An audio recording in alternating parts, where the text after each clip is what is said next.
Super Mario Bros. Movie is a 2023 film. It's directed by Aaron Hovarth and Michael Jelenic, and it stars Chris Pratt and Charlie Day as Mario and Luigi.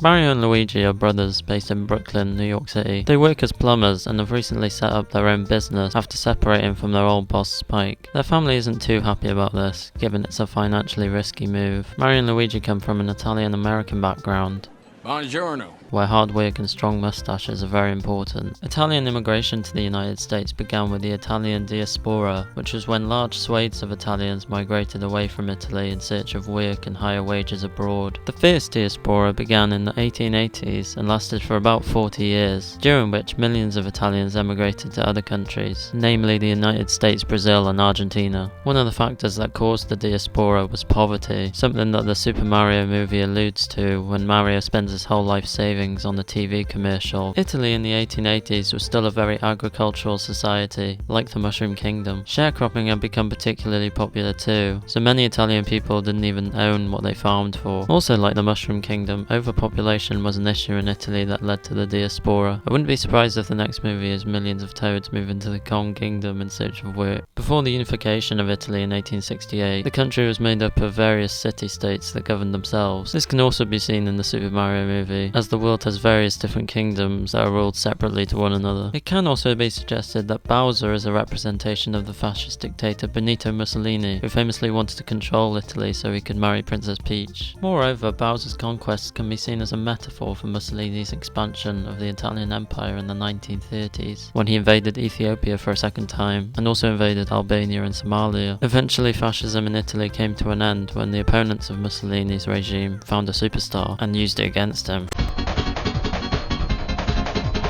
Alright, that didn't happen. They didn't stop fascism in Italy because of a superstar.